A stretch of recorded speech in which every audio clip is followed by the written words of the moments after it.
Hello. What's up, everybody? It's Erin. And Nicole, this is Dude That's Fucked Up. Hey, guys. Erin did like magic fingers or something. It felt like, oh my God. Wait, What? I have to tell you, my friend was just in Vegas for a bachelor party and he went to Chris Angel Mind Freak. No. He's like, Stop. I have so many things to mine for comedy. He said there's like clearly plants in the audience. Yeah. How embarrassing.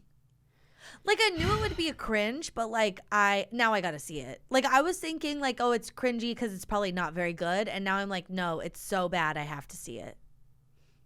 You know? Yeah. Yeah. I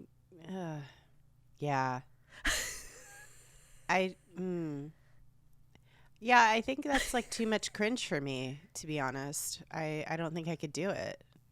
I think I could do it only because now I know like what to expect. I think if I would have thought, oh, this show will be dumb, but I want to see it, it's probably like fun dumb, and then I went in there and like he's clearly picking out like just like these women that have been planted in the audience as his like, you know, assistants or whatever. It's like, oh, okay. Yeah. Oh my God, dude. Like, So I could wild. just picture it's like their like titties are out and they're wearing like fashions from 2008, you know, like from a place called Fashions at the mall. with a Z. Yeah. I don't know. Fashions. It's so, you know, and it's so hard because people think that people don't know that that's fake. And I'm just like, what? Like, I just feel I get so many like TikToks and stuff sent to me that are clearly fake. Yeah. And I just want to tell the person like, you know, this isn't real, right? But I don't. I just say, oh, or I don't say anything normally. I just don't even respond. But, you know, it's just like when people share something that's like funny or whatever, and then you look at it, or like you come across a video on TikTok that's viral and it's like very clearly actors. Yeah. I mean, I think that's like, it's like the bit though that is funny, you know, like even if it is fake and you know it's fake, it's still funny. I don't know. Like, I don't know. Well, yeah, I guess I don't think it is. If I know it's like inauthentic, like if it's too obviously inauthentic, I don't think it's funny. Yeah. I'm like, because then I'm just like, oh, this acting's bad. But fair. I'm a comedy snob, so what are you gonna do? Yeah, that's fair. Well, those are our thoughts and opinions on magicians and TikTok trends. Just a quick little hot take for you. Yeah. Right out the gate. Yeah. Shit. But we actually do have a literal topic today that we will talk about. It's like very timely, but also like the fabric of America, you know? Yeah. Our history. Mm-hmm. Yeah. It's just, you know, we're winding down the pod. Yeah. And we're just like, let's just do whatever we want. Which we did anyway. Which we always do. Yeah. I think my goal was like the last 2 regular episodes, let's do stuff we think is important, you know? Yeah. So we can like solidify that in history in perpetuity. Yeah. And also something that's like interesting. Because that's the other thing, you know, like some of these things we've shied away from maybe because it feels like it's too much work. You know, we're a comedy podcast, obviously. Yeah. So the research we do is just like us doing it in like Google Doc, you know, and we just are finding things and having thoughts on what we find, and that's pretty much it. And so sometimes it feels overwhelming, like, oh, you don't want to like not do this topic justice or whatever. Yeah. So I feel like maybe we've steered a little bit clear of like super important stuff sometimes for that reason. I have like if it feels like it's gonna be too much. Yeah. This is, I mean, this like everybody knows that we're not like investigative journalists or you know, writers for the New Yorker. So like I think, and if they didn't, now they do. Yeah. Well, that's the disclaimer, I guess. But you know, this like today we're going to actually be talking about labor unions and the creation of like how we got to the 8-hour work week, or I mean the 8-hour work day, I should say, the 40-hour work week. The goal is the 8-hour work week. Yeah. which I know not there's very privileged people who are actually able to like work 9 to 5. They work And for the then- government. and they work for the government. And, Yeah. you know, there's like people who work in all different types of industries that are very dangerous, very soul sucking, and Yeah. that are dangerous that shouldn't be, like Yeah. being a teacher and, you Mm. know, working at a restaurant, working at a Waffle House or something, A convenience store. a convenience store. Yeah. Yeah. So, a lot of work to do still with like Yeah. all that, but we want to talk about like the history of it, Yeah. and how the fuck how were human beings functioning before with the absolute garbage that they had to deal with during like the Industrial Revolution when all this shit started hitting the fan. Like with no distraction of dumb TikTok videos. Yeah. Yeah. No, they literally did not have electricity, and it was all just like the worst conditions. Not just even at work, but at home too. Like Yeah. it was bad. It was real bad. No, just everything was really bad. But people didn't know it could be better. I mean, there was no, that's just what it was for everybody you knew personally. You know what I mean? Yeah. Like in your socioeconomic class or whatever. Yeah. It's just like a lot of really fucking horrible just the like brainwashing that we have, like the conditioning that has happened to like I think people in general about work, like working and the purpose of being on this planet. It's not to work. It's not to work. Yeah.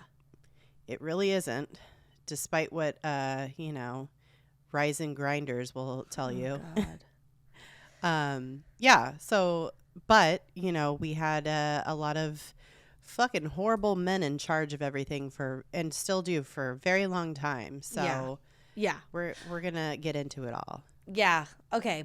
Real quick before we get into it, I do just want to thank everyone. We've gotten so many lovely messages like about the pod ending, and just people are sad but happy for us, and it's very sweet. Everybody's been sharing like very, very kind, overwhelmingly like sweet things, and it's been so nice. So thank you for reaching out, everyone who has reached out on Instagram and an email, and you know. Fucking awesome. I've been crying. Yeah, me too. I know. I was like, I Everybody's think so I'm sweet. fine, and I am fine, you know, but like, you know, it is just hard still, and I'm gonna miss it so much. Because And- change is hard, even if it's Yeah. like the natural like mode. It's still really hard, you Right, know? even if it's something we both chose to do, like it still is a hard thing. So, and I think that's interesting, and has been making me, it's just like a very good life lesson. Like even things we choose can be hard sometimes. So things are just going to be hard sometimes, and you just have to weather it. Like, And it's not even like that. It's hard in a way that's like,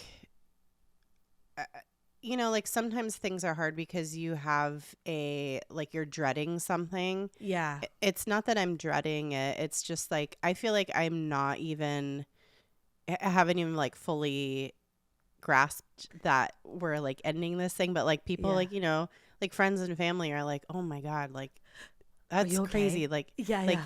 that, like you guys have been doing this for so long, like almost 7 years. Like I can't imagine you not doing this anymore or whatever. Just like, you know, it's just an interesting like state of mind that I'm in right now, where I'm like, oh yeah, like I guess it hasn't, like I'm just like, oh yeah, like we're just gonna like do our thing now, and like I don't know, Yeah. it's I could feel some emotions bubble up when we signed on today.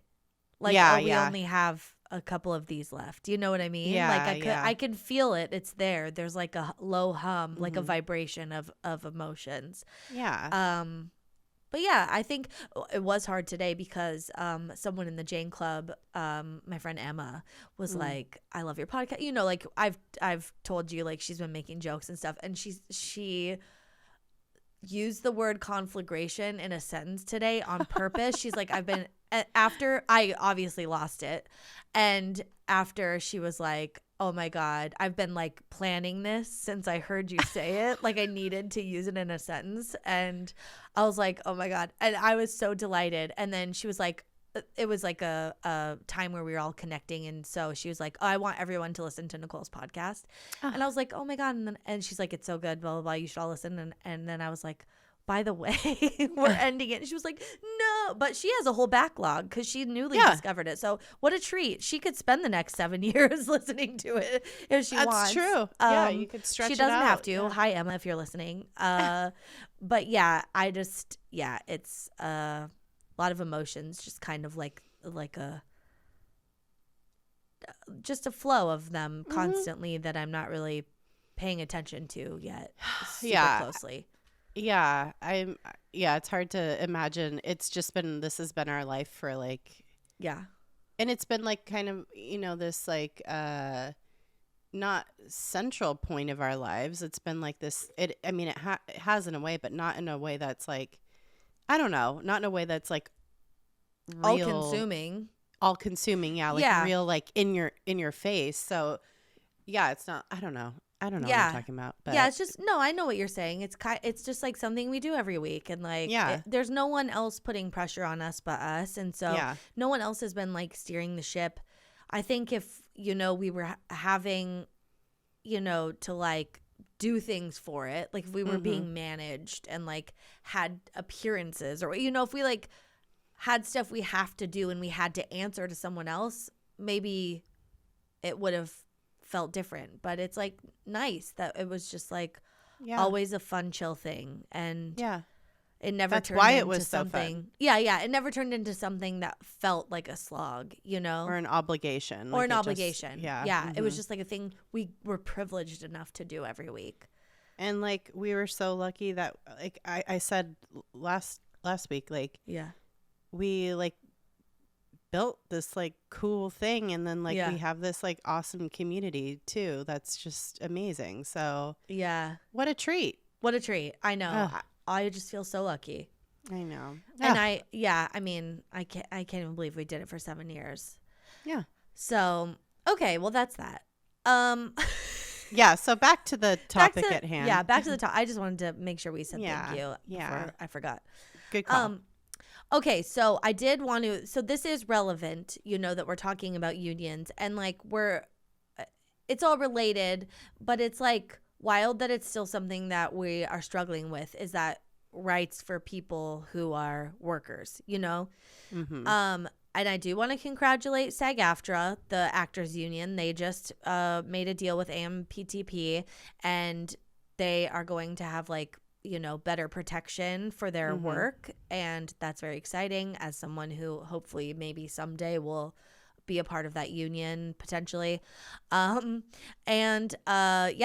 just been a lot of talk in the last few years, especially during the pandemic, because I think this whole idea of like the like essential workers, and we really celebrated all of the healthcare people and the people who were on the front lines in that regard.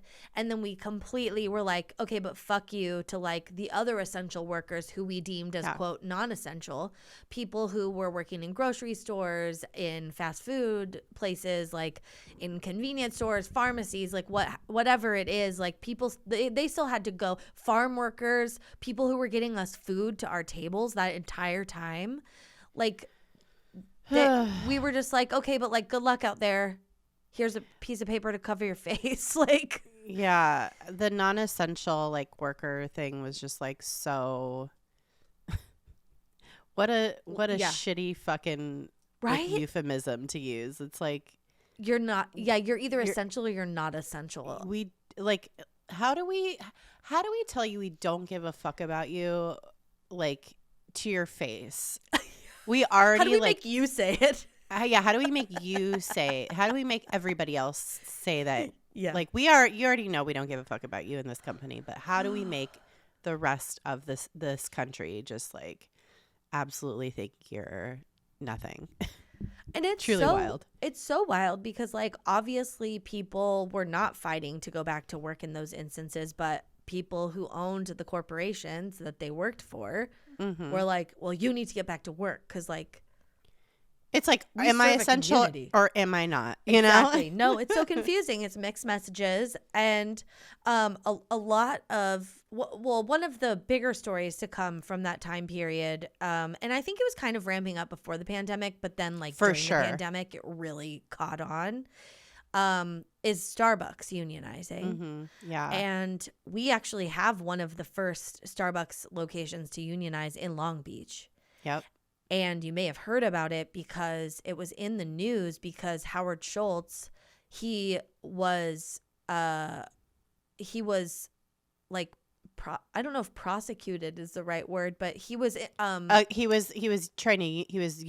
union busting, basically. He was union busting. Yeah. He violated federal union laws because he was trying to incentivize workers who weren't looking to unionize with like raises and, you know, promotions and all these things that he could like dangle in front of them. And that's illegal. You can't treat people differently so they don't unionize. That's not legal. So he got in trouble for that. And the same thing happened with Amazon, like the warehouse workers went on strike, and like the same thing happened. They like tried to bust the well, there wasn't a union yet, but like Jeff Bezos was like actively trying to like make sure that they didn't form a union, and that was like pretty bad, and that was all over the news. And they did it right.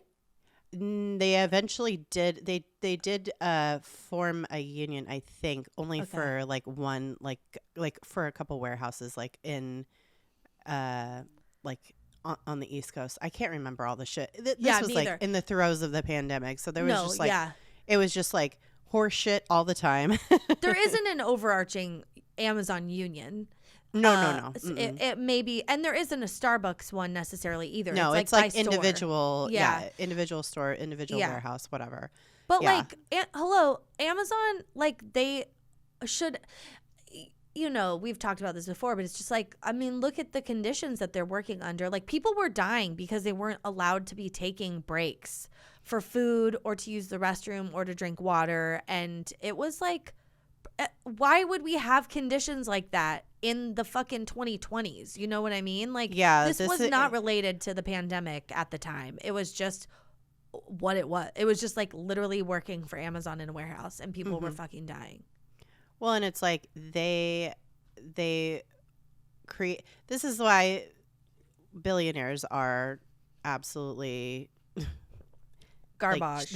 Garbage, and they should not exist, because all of their money is made off the back of these people who are like, they're treating like absolute dog shit and like make very little money so that their profits will remain as high as possible. You cannot. I was like getting into this with Pete the other day, because he's like, well, I was like, there are no good billionaires, and he's like, well, no, there might be, and I'm like, no. Period. You cannot. If you have made that much money, you have exploited people or resources, both of which are tragic. There's no way to ethically become a billionaire. There's no way to ethically become like a very wealthy person. It's not passive. Like it is. Right, it is actually like you have to have. I mean, it eventually becomes passive, you know, because you have to do make X, Y, and Z decisions to create the initial wealth, and then you know, build upon it in whatever way. So that all aside, this is exactly what was happening back in the like early 1800s, like and during the Industrial Revolution. This was it. People that were in charge of all of the industries were, you know, they weren't billionaires back then because their dollar was not the same, but they would have been. They would have been, with inflation. With inflation, yeah. Like all the railroad tycoons and the bankers and stuff. Like all those people were the equivalent of of the Jeff Bezos of today. Exactly. Okay, so yeah, we're talking, and this is like all not a coincidence that we're talking about the 8-hour workday, also the 5-hour work week. They kind of go hand in hand. 5-day work week. I mean, 5-day work week. Because it was through unionizing. So it's all related to everything that's happening now, and it's very interesting to look back on it now, I think.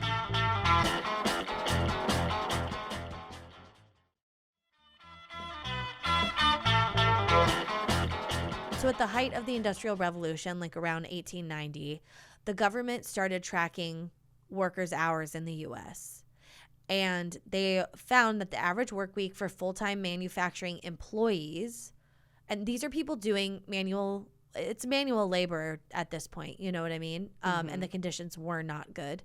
But at this point, people were working, men were working for the most part 100 hours and 102 hours for building tradesmen. Like that was the average. That was the average, 100-ish hours a week. So the only day of rest, if they were lucky, was Sunday, and that's for the Lord, obviously. So that was not a day of rest, in my opinion, because you had to spend a long-ass time at church. And then that meant that Monday through Saturday, people were working almost 17-hour days. And this is not like in an office with like snacks, okay? Like this is manual labor, dirty, physical, like bleary in the dark. Die. Yeah. Yeah, like this is like potential to lose a limb. Yeah, limb losing, like bad stuff. Potential to develop the black lung, to develop any kind of disability, like crazy. And when we say like an industrial job, this ranges from like every job, you know, it was like construction type stuff. It was coal mining. It was railroad building, like any sort of even textiles, meat factory, like lumber, whatever. Because our country was like literally being built from the ground up and being built by all of these people. Yeah. So, okay, how did we get to that point where people were working 100 hours a week? So first off, I got to give a shout out to my girl Samantha from the American Doll Collection, because she's the one, along with her neighbor Nellie, who taught me a lot about what I still know about the Industrial Revolution. I love it. And again, we already said this, but this is like just truly a very fascinating time in history that is very relevant to now, and we should be studying very closely. And I feel like I do not have the education about this that I would like to have, which is why I'm very excited about today. Yeah. And I also want to give a shout out to Kim Kelly, a journalist for Teen Vogue, who wrote an article that I pulled some stuff from, and a very good article just about this time period and all of the things that were happening. I love it. Okay, so we talked about the Chicago fire in the barn burner episode, and the industrial boom wasn't obviously just happening in Chicago. It was happening all over the U.S. and in lots of different avenues. You know, like there was like city specific stuff, but then like farmlands and stuff were really getting developed and set up, and so it just was a huge boom for all of America. And that meant that there was lots of men who were wanting to make lots of money in the fastest and cheapest way possible, like we were just talking about, capitalism, obviously, which meant that they were creating a lot of, quote, opportunities. And this meant waves of immigrants and like poor Americans, like white Americans, were flooding to these places to find jobs and like hopefully get their little piece of the pie, not fully realizing it's a rat race and they'll never make money. They will just survive. Yeah. And these were free white people who were able to move from town to town to seek their quote unquote fortune. Yes. Or to find quote unquote better lives. Exactly. Yes. And also, like, you know, waves of immigrants looking for a better life, having family here that was like, I'm coming to Chicago, like, come meet me there, like, we'll have jobs, we'll be wealthier than we are where we are, and like maybe it was better, maybe it wasn't. And it's also reminding me, like, because we're kind of like paralleling this now. Like we were paralleling this in the early aughts, mid aughts, with the tech boom, like where everybody was getting super excited about this promise of like a new life in Silicon Valley or in the tech industry. I mean, you could live anywhere, you know. And all these people rushed to get in on the ground floor and get these jobs that they were hoping were going to pay more money and build these things and just become like super wealthy and famous and interesting before we even figured out like what that infrastructure meant. for it. Yeah. And so now, like, all this stuff is falling apart. Like, we cannot keep up with what we have built. People are losing jobs. They're doing mass layoffs at all these companies. They have been for the last like 10 years now, because nobody was building this with the intention of it being long term or for the good of the people or for the good of the public. You know, like they just were building it and trying to make as much money as they could make off of it to appease their advertisers or their board or themselves. And now we're all fucked. Like it's just this big fake house. It's a house of cards. Yeah. I knew back in like the early, like, 2000s when Facebook had that, the slogan, move fast and break things. I was just like, this seems foreboding. Why are we breaking? Like, I love that vibe of like, Right. yeah, fuck yeah, let's like disrupt the system, blah blah blah. Like, I also hate the like status quo and that whole entire, we only do it this way because this is how it's always been done kind of thing. But also, like, you gotta make sure that you're setting everybody up for long-term success and not exploiting people while doing the breaking. It's like, save that mindset for your 24-hour hackathon. Yeah. You know, like that's fun. That's okay. We like the vibe for that because that's how innovation and like new things are created that then you could test out long-term within the guidelines and guardrails of like systems that already work. Yeah. Yeah. I mean, it's just, it was people getting notoriety and more money than they could ever have dreamed of too quickly and just becoming these like villains essentially. Like, and honestly, it is very parallel to what it was back in the turn of the century because everybody was like very anti-regulation. This is like, the myth is that you need to have like open everything to make sure that creativity and commerce flow. And I mean, sure, maybe to some degree, like that's the like idea that capitalism is built on. Yeah. But like having regulations, like having rules and regulations are there for a reason. Like so that people don't fucking die, so that, robots don't take over everybody's jobs in 10 years, like God. So that people don't, become domestic terrorists with like stochastic terrorist, like vibes, like on the internet. Like, come on. Yeah. We need some rules. I'm fine. We need some rules. I like rules. We need some regulations. And so but like to parallel that, like back in the, these times in the Industrial Revolution and turn of the century, they were just like, you workers are lucky to have a fucking job. Yeah. You lost an arm here. I don't give a shit. Oh, you don't have another one? You don't have another one? Get back to work. Like, literally, like this is. You might want to stop crying. Your hand is full. I don't know how you're going to blow your nose. Yeah. Whatever. It's like... the hand you have left. Yeah. Keep that one intact, okay? Yeah. Don't get snot all over it. Oh my God. It's like, and also because the first questions you think of like are why weren't people, upset or challenging this initially or whatever, and or why wasn't it faster or whatever? I don't know. It just like makes you wonder, like, yeah, how were people, like you said in the beginning, like how were people surviving life at this point? Like when all you Barely. did was work all day and had no activities. People drank a Barely. lot, I think, probably. Yeah. Well, Yeah, there was crime was rampant, yeah, alcoholism was rampant, like you know, brothels and stuff. all kind, like just everything. People just like were having a hard time. Yeah, And yeah. this is when you see like the rise of like socialism, Mm-hmm. which you are also seeing now. Yeah. Isn't that interesting? Like, come on, like everybody read a fucking book. I know.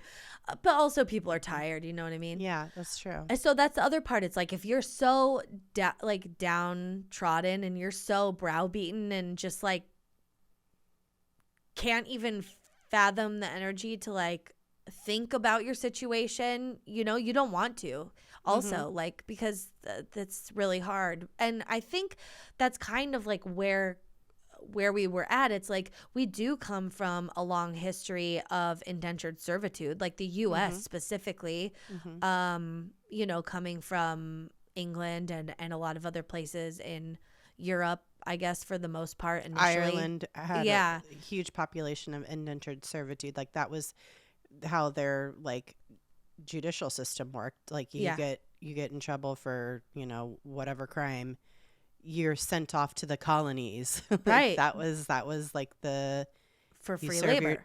And then you know you're sent to either America or you're sent to Australia, whatever. Russia still does that shit. They send people to labor camps. Yeah. Okay. So yeah, during this time, like we already kind of had that. So maybe it was like, okay, well, I'm working for myself. I have my own home. I'm making my own money. Maybe it felt like a step up, even though it really truly wasn't much of a step up. And then of course on American soil, Black people were still enslaved at this point, which is to say, all of this is to say like people who were marginalized, you know, like immigrants, Black people, like were still being exploited, still working super hard for little to no pay, and it just like remained status quo, and it worked to the benefit of capitalism. Like so nobody at the top was wanting to change it. No. And then it got worse because the stock market crashed in 1873, and that really threw rich people into a tailspin because they were like, fuck, they had to lay off tons of employees. They were just like hemorrhaging all this money. Everyone was panicking, not knowing what to do, and they were looking, you know, to protect their bottom dollar. And that also created a very hard environment because it created a lot of competition. Who's gonna underbid on this work? Who's gonna work for the least amount of pay? And it drove down people's wages, and it also increased working hours because if you were willing to work a 20-hour shift and your neighbor wasn't, guess what? You get the job. So it just was really bad. Really, everybody's bad expendable. conditions. Everybody's like bloodthirsty. Yeah, It's gnarly out in these streets. Okay. gnarly. Yeah. And then like in the early 1800s, starting in Boston, people were pushing for reform. So like we're going back. This had already been happening because people were already trying to push for a shorter workday. They were like, we need regulations. Yeah, People all through are the tired. 1800s, starting early 1800s, people like it was bad for like the entire century. Like from the early 1800s on through, you know, the turn of the century, it was decade after decade of bullshit. Yeah. And early 1800s is where like there's I think the very first union of strike happened in Philadelphia. It was like a carpenters union or something, and that was like 1835 or something like that. And that was when people were like, oh, we could just like go the fuck on strike and tell like everybody to suck our dicks. Kind of. Yeah, kind of. Yeah. I think they were like, I think it was scary. Because like a lot of these, the corruption during this time was insane. They would like kill people for yeah. this shit. Oh, they would just have you killed. Yeah. They would just have you They would killed. run you over in the street after you were leaving the pub or whatever and not think twice about it. And I mean, it's, the what were they called? The like bosses. They were, the union bosses. Yeah, union bosses. Yeah. And so, it was a brutal time. But like you said, they were in pockets here and there, especially in big cities. So like Philadelphia, Boston was a big one, Chicago, New York City. They were like starting to unionize in certain industries, and obviously things in these places were also just like really bad because they were so densely populated. So everything was just like that much more frantic. And Boston was able to unionize a little to some degree. They were able to get a cap at 10 hours for the workday. I don't know if this is specific to a certain industry or if it was just in Boston in general. They were able to cap, I think it's just in general, they were able to cap the workday at 10 hours. And then the other cities started realizing like, oh, we can do this too. Okay. Yeah, 10 hours? Are you fucking kidding me? I've been working 17. Yeah. 10 hours is a dream. And so like that was the 10-hour workday was like the goal for like the whole century. The whole century. Like through the 1800s, that is what people were fighting for. Yeah. For fucking 10-hour workdays. 10-hour workdays on a local level. And still like there was still 6-day work weeks. Yes. So it was 10 hours, 6 days. You're still working 60 hours and like not making fucking shit hardly. Dude. So brutal. It's also like, I feel like maybe the businesses too, like were interested in this at some point because they realized like, oh, if I let my employees go home and sleep and like eat a nice dinner, like a hearty meal of probably just bread and like a potato, then when they come back tomorrow, I don't have to train them again. Whereas if they fall into the meat grinder while they're on duty and they die, I have to hire a new. Oh, what a racket. I have to go through that whole thing again. I have to get applications. I have to interview people. So I'm sure like it worked out for them, you know, like it all helps for productivity ultimately. But I also want to caveat, we said earlier, like a lot of the cities were booming. So were the like farmland and stuff was also being not built out, but like cultivated, and people were starting to kind of industrialize farmland. And so this was also happening on the outskirts of all these cities. Unionizing. I mean, the South had been doing the industrialized farming for a long time with slavery. It's just becoming more widespread. Oh, yes, like slavery. Like middle of the country, like you know, right. Cultivating different parts of the country. Yes. It's just becoming more widespread, and machinery is starting to get more involved, and it's starting to become like more of a money-making thing instead of like your family owns this, you know, it's more of a business. And you're able to join the rat race for cash. And so everybody get in on this pyramid everybody scheme. Get in. Yes, everybody get in. We're exploiting these resources for money. Yeah. Because we're going to pretend like this is our land. And we're going to kick all these native people off of their land. Have you ever heard of corn? Yeah. We're going to sell it.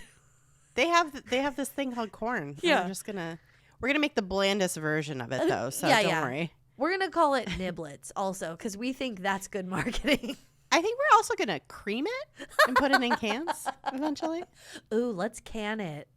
Canned niblets. Sounds fun. So they're like doing, you know, they're doing all this. But with farming, obviously you don't really have the numbers of people. So they just weren't unionizing farm work very much at all. No. And like a lot of these farms, like there was small family farms where they could just get away with whatever, you know, they could have their children working on the farm till forever and ever, and nobody would say anything. Well, and you were And that kind still of, I happens. guess, a little bit at the mercy of the seasons and stuff. So Mhm. maybe that was how they justified it. But they just didn't have the numbers. Like, they just didn't have the numbers to be like, we want rights. And I should also say again that these 10-hour work days were being adopted in cities, and even like on the outskirts they were like, no, that does not apply to us and that does not apply to our workers, sorry. And I think a big part of that was because of the labor that they were using. So they were still Yes. using like black enslaved people, and they were still using like immigrants, a lot of Chinese immigrants, like especially with like railroad stuff on the outskirts. And then the most fucked up thing, and this was later, but I just want to say it now,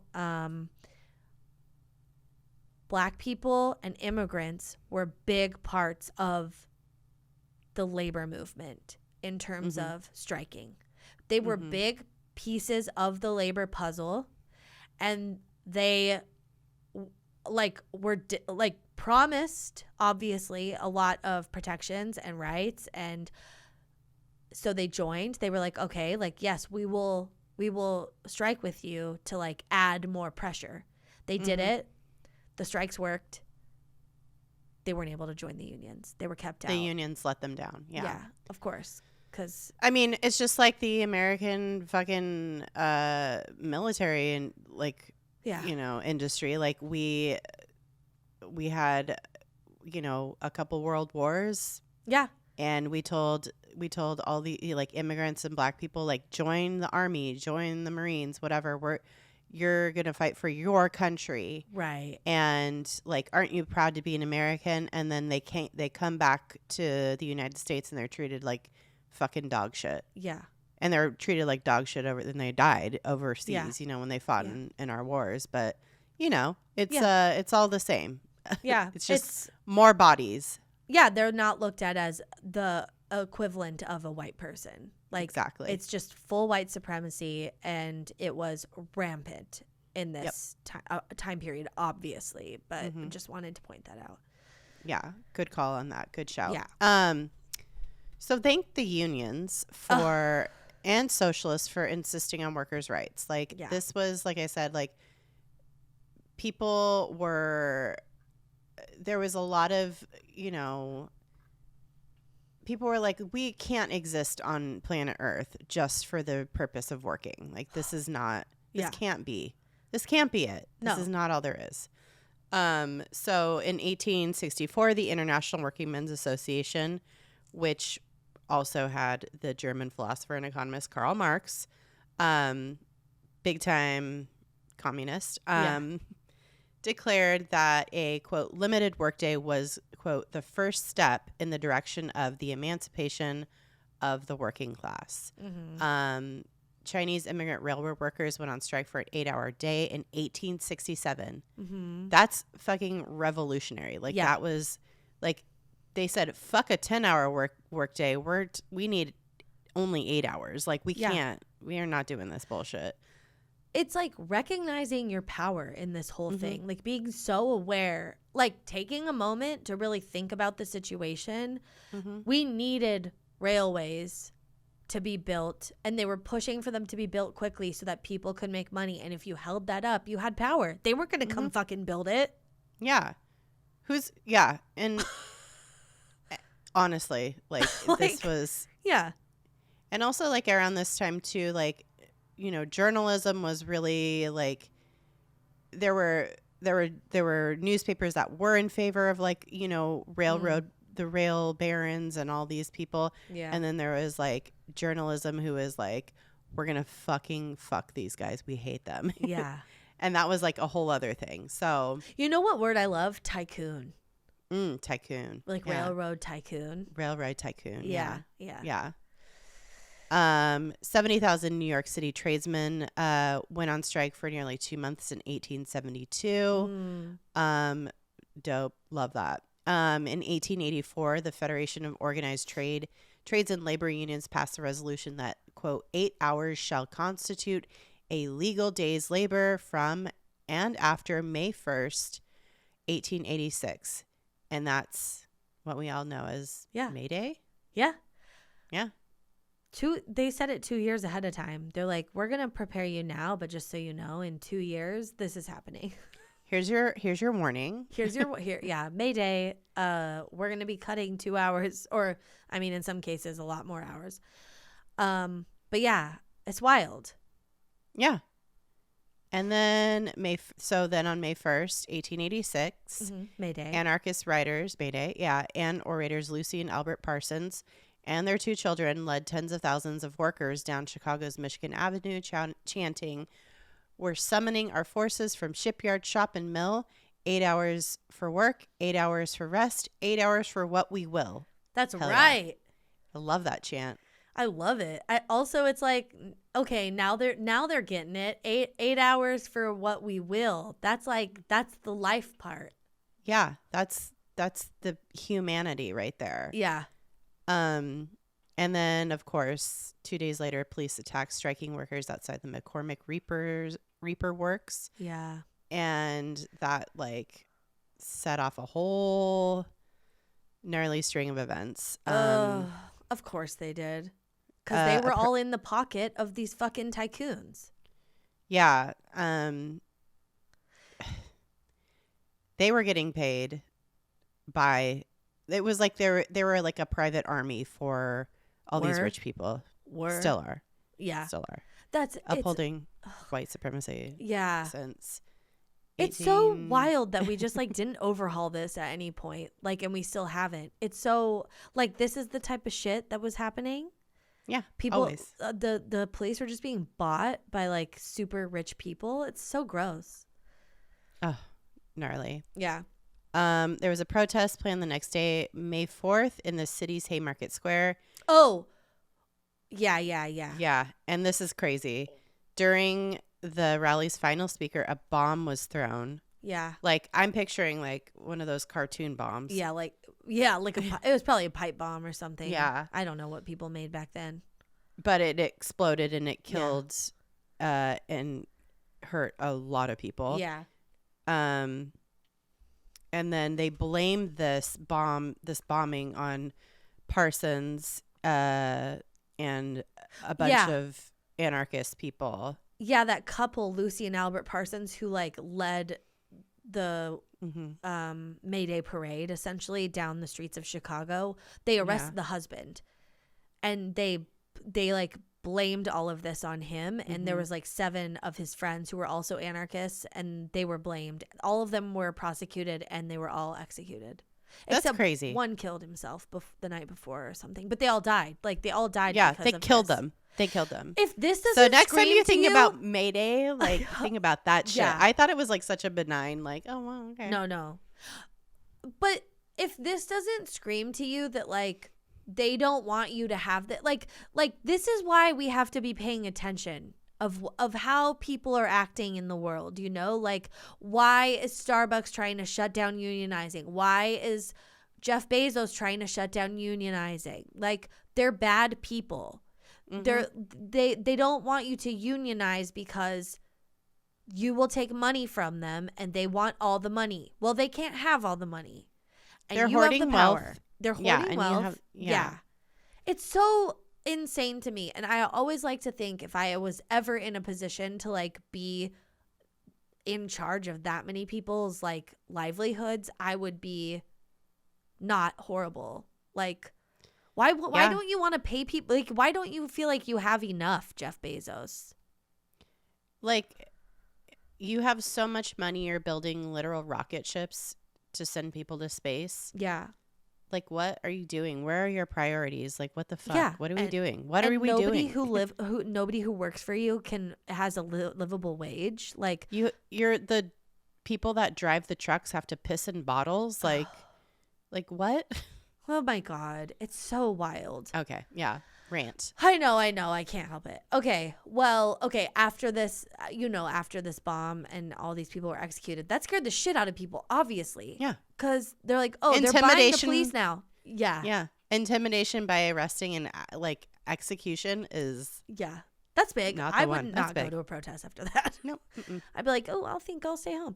I'll just shout into my microphone from my, no. Yeah. But yeah, things got really bad after that, and it was a slow going after that. So like there was a carpenters union, and well, the carpenters union, they kind of pressed on, and in 1890 they and the United Mine Workers shortly after in 1902 both were on strike, went on strike, both won an 8-hour day. So it's like it starts happening in pieces. It starts happening industry by industry, region by region. In 1912, it was part of Teddy Roosevelt's campaign platform. In 1916, the Adamson Act gave railroad workers a 48-hour work week. So this was still a 6-day work week. And that became the first federal law in the U.S. to address working hours in the private sector. So none of this was like at a federal level up until this point. It was all local, state. Like if your union can figure it out and you can get it, then good for you. But that does not apply to everyone. No. And so then in 1917, the industrial workers of the world launched a massive sawmill strike, and they also got an 8-hour workday. So it was like... So anytime you see people like, out striking, like fast food workers or whatever, hotel workers were just in LA on strike during the Taylor Swift concert. I remember because people were like, why isn't she talking about this? And that was interesting. And also GM workers just were on strike again. Like all the auto workers, all the auto workers of America. Yeah, they were all on strike. The big three. Schools school districts are always on strike. Teachers go on strike. Yeah. Bus so drivers. anytime you see this in the news, like they've had it. Yeah. Like things have been getting shit progressively cut from their budgets. Yeah. They have had, workplace injuries. They have had, just a lot of fuck shit happening. Yeah. And that leads up to their strikes. Like the Waffle House workers went on strike, are still on strike, I think, or like sporadically going on strike because they're like physically assaulted in their workplaces. Yeah. They're like not safe working, and they're working like long shifts and are not getting pay raises. Their safety concerns are not being addressed. So when people go on strike like this, when they put their job on the line, it's not for fucking funsies, okay? Yeah, it's not to take the day off. Okay, no. Because also the work that goes into organizing to strike, there's a lot. I mean, well, organizing to unionize, I guess. To unionize. Because if you're already in a union, the unions kind of handle a lot of that stuff. But if you're organizing to unionize, like how Starbucks was, that's like so much work. It's so much meetings. It's so much like time spent trying to talk to your coworkers to like convince them to do this thing with you. Get on board and all be like together on it. It's because pretty you have impressive. to be together. It's very impressive. Yeah. I just the next time you see like because this has been happening. This has been a thing that's like worker strikes, worker, there's like worker movements that have been happening in this country for like the past, better part of a decade. Yeah. And they really have hit a fever pitch after the pandemic. And so this is why like shit got really, really bad during the pandemic. Like unseen that we just, go about our regular days and lives with and maybe don't work in some of these industries. And now the shit is hitting the fan. So that's why this shit, just, pay attention next time and see what the fucking deal is with whoever is on strike.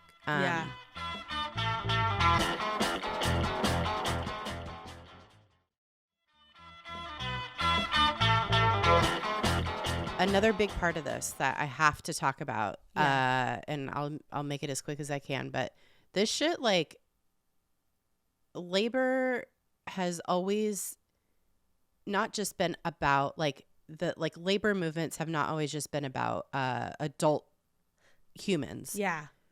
Children have always been a part of these horrible working conditions since our country formed. And wouldn't you know it, child labor is making a big comeback. In the year of our Lord, 2023, there are places that have been hiring children as workers in dangerous industries. Like, this has also been a thing that's been bubbling up in media lately. It's been happening for a long time, but like recently there's been a spate of like injury, death to like a lot of children that have been like publicized. So according to Human Rights Watch, quote, agriculture is the deadliest industry for child workers in the U.S., yet labor law allows children as young as 12 to work legally on farms of any size for unlimited hours as long as they don't miss school. Oh my God. Is that like, okay, that seems wild. Is that because people like own family farms or what? I mean, initially, yeah, this is why there is no regulation on it, I think.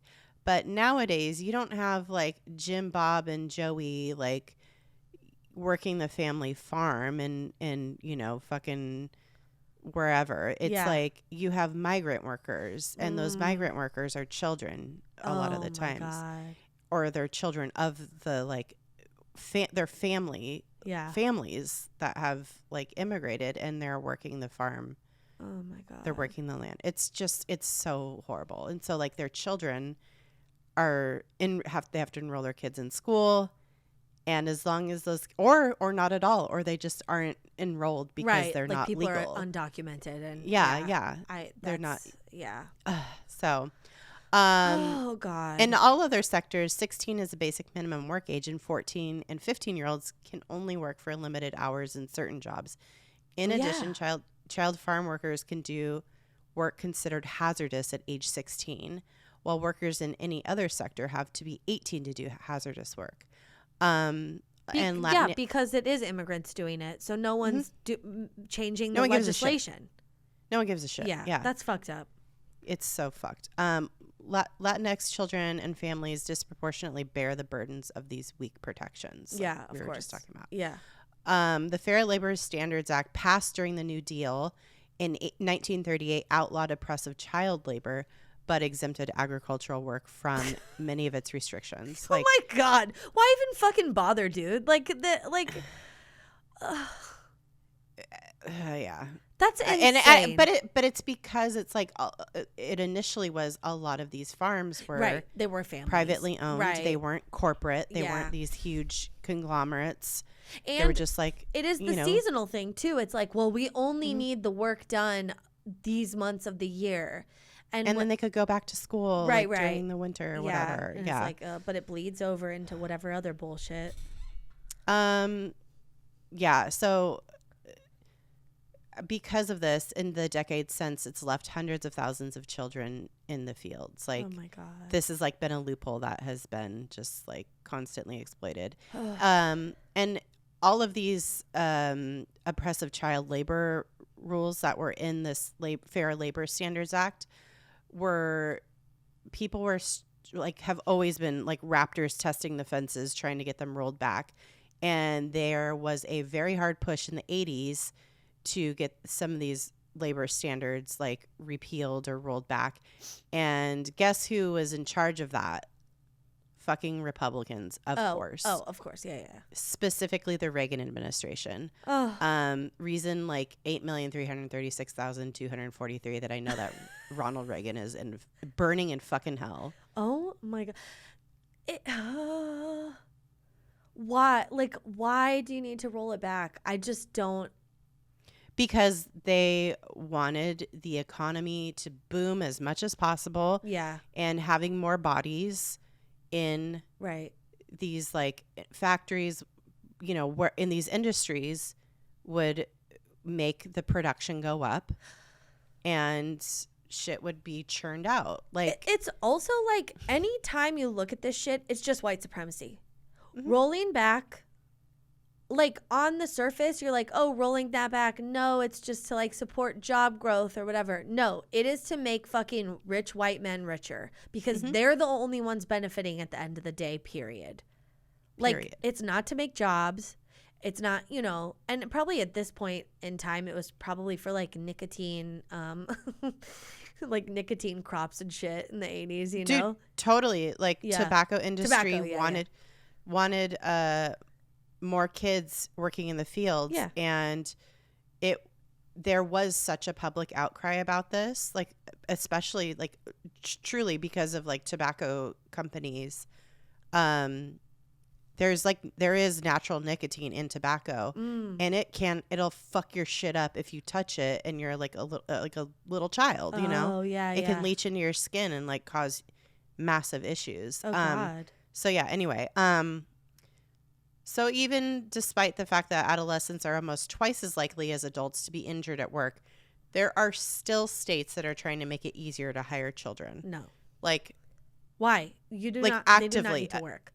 Again, like I said, like Raptors testing the fences in the past 2 years, according to a recent report from the Economic Policy Institute, at least 14 states have enacted or proposed laws rolling back child labor protections.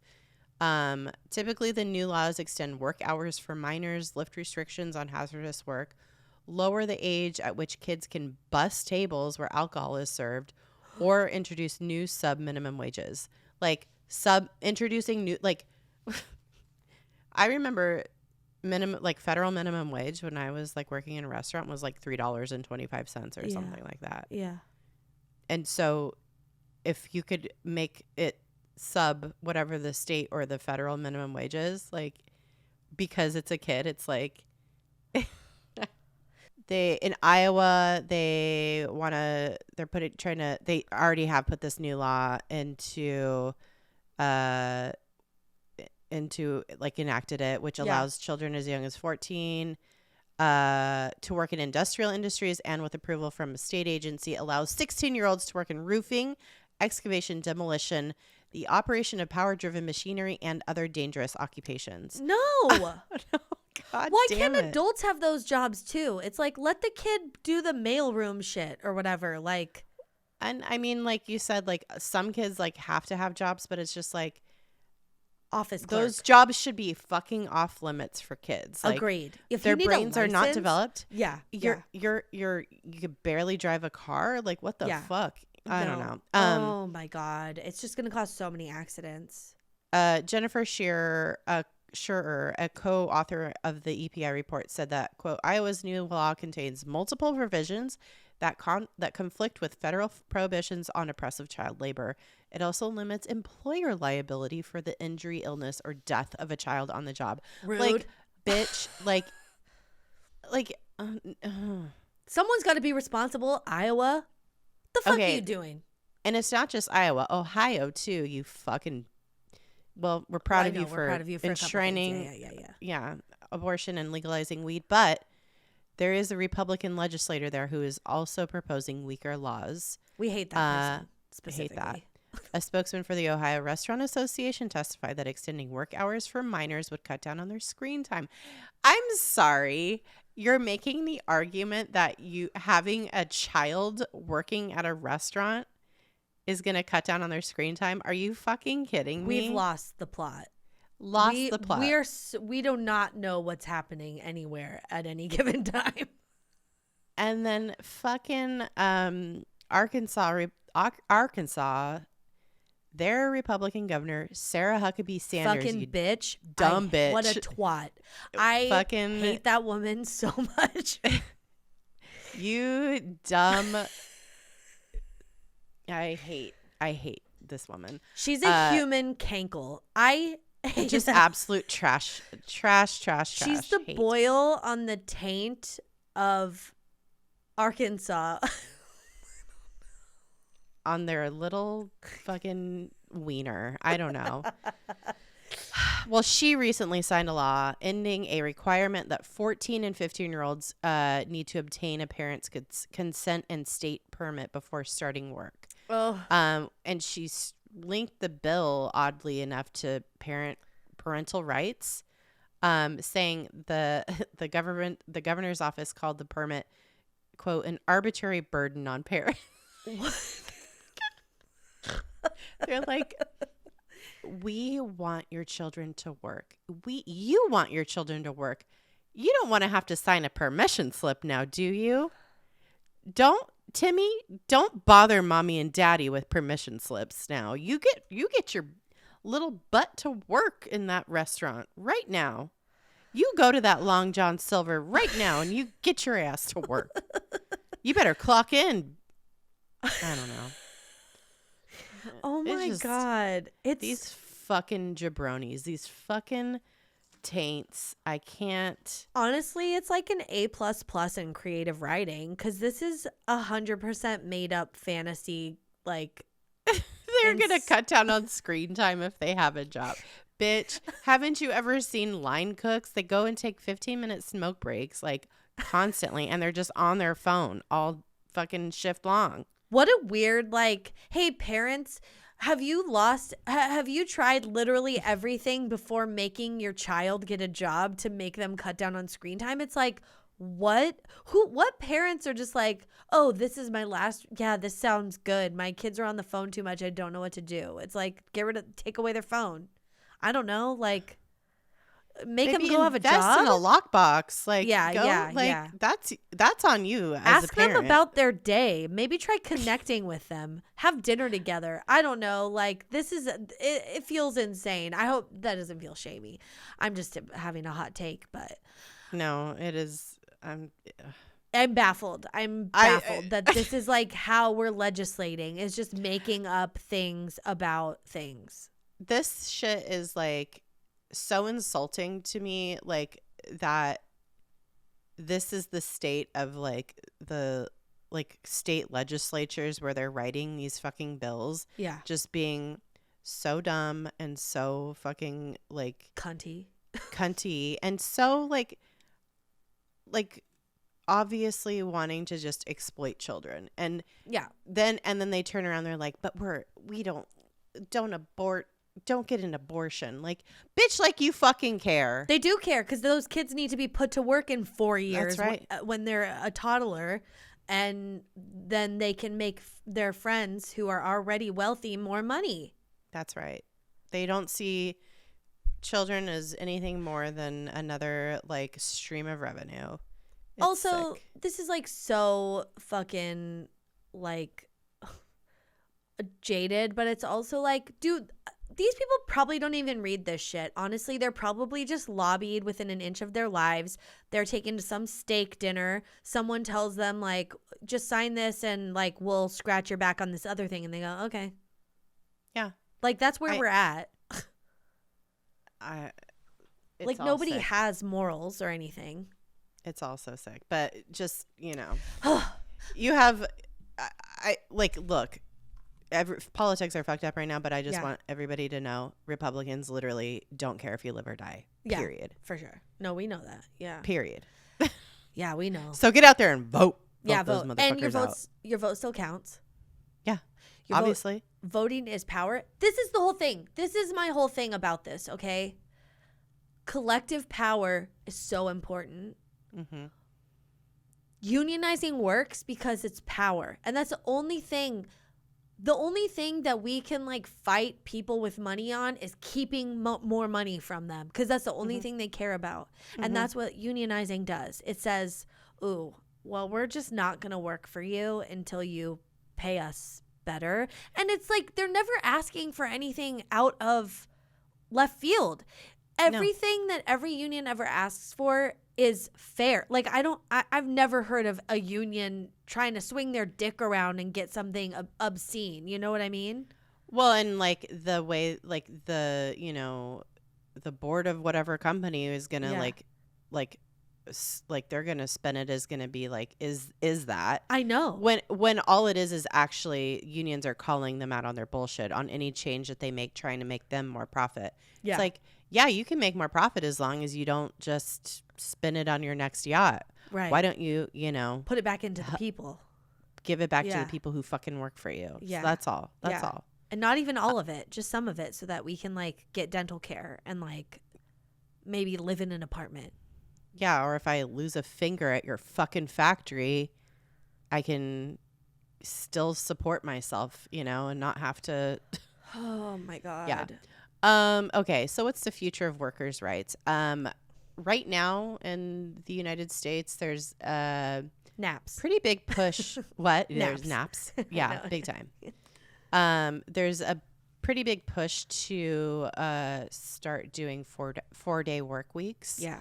I think there's been a lot of data that's come out from Europe about this. Like, a lot of European countries have like tried this in different types of industries, and it works really well.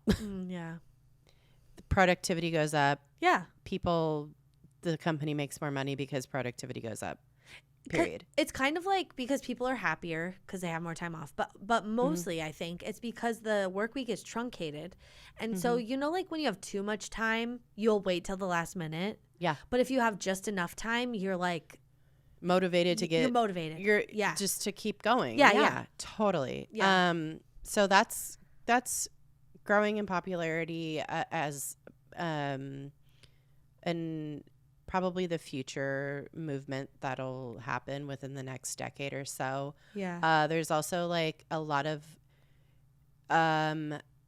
trepidation and concern about artificial intelligence in different industries. So eliminating certain jobs, certain functions in different industries is going to be a big thing. And of course, the people who are affected the most by AI are women and people of color in the workplace. So keep an eye out for that and how that affects different industries, and just look alive. Yeah. Pay attention. And then obviously ever since the pandemic, we have seen that working from home and hybrid work days work weeks even are totally fine. Totally fine. Like they work, it's fine. The company didn't shut down. Actually, a lot of people are happier in their jobs. There's more productive, more job satisfaction, happier, like it has eliminated like a lot of like middle management, but that's fine. Oh well. Yeah.